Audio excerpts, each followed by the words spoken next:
On the first day of Christmas, my true love gave to me, what is a story? So how do we get from once upon a time to they all lived happily ever after? Well, beginnings are the easy part because we start with a character. But our character has to do something, because if we have a character that's just sitting around on their butt all day, it's not going to make for a very interesting story. So we have to get our character to do something. This is going to make our story interesting. So think about that. Our character, our main character, our protagonist has to do something. What happens when we do something? Why do we do things? We do things because we want to do them. So what a character does and what he or she wants are kind of the same thing. Our character needs to have a goal. So let's think about The Silence of the Lambs, written by Thomas Harris. There we have our protagonist, Clarice Starling. She's a newbie FBI agent and her goal is to catch the serial killer Buffalo Bill. Great.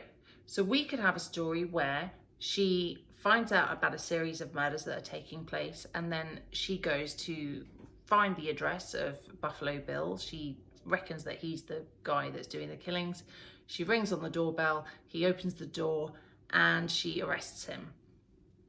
And that could be our story. And spoiler alert, that is pretty much the basis of the nub of the story of The Silence of the Lambs, except that it's not. What else do we have that makes this story interesting? Well, number one, we have the antagonist. We have Buffalo Bill himself, and we have his goals, i.e. to do the killings, that are in direct contravention with Clarice Starling's. Then number two, we have a potential victim. If you remember from the book, we have Buffalo Bill kidnapping the daughter of the senator, and she is trapped. And so that gives us a sense of tension, it gives us a ticking clock, and it means that Starling and the FBI are literally racing against the clock to save this woman. And number three, we have a side character who is almost as intriguing as our main protagonist, and that is Hannibal Lecter.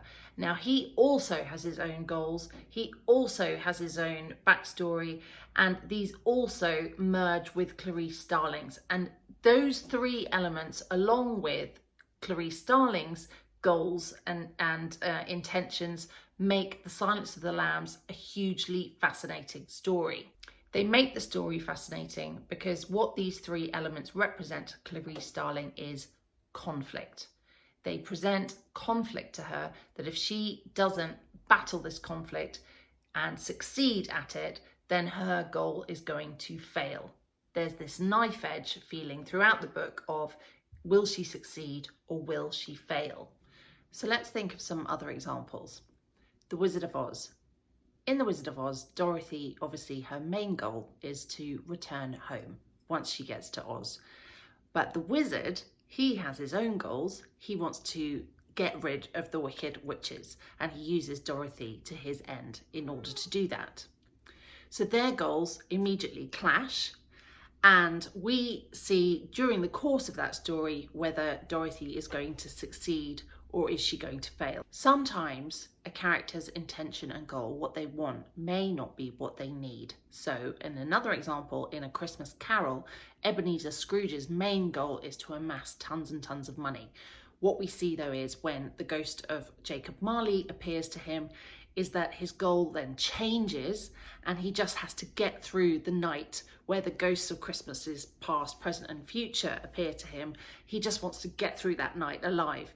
And as we see, as the novel progresses, his goal changes from wanting to amass lots of money to actually wanting to become a more decent human being. But again, we can see how he had one goal, he had the ghosts preventing that goal from happening, and then does he succeed or does he fail? Well, it changes throughout the book, but there's still that conflict and there's still that resolution at the end of the book. So that's it. The first thing that you need to do before you even sit down and start writing anything is think about a character that wants something. Think about what they want and why they want it, and then think about a way in your story of how you can prevent them getting it. And then you have to decide whether they succeed or fail in obtaining what it was that they wanted at the beginning. That's really it. That is the core of a story. It's as simple as that. And next time, on the second day of writing Christmas, I'll tell you what you do next.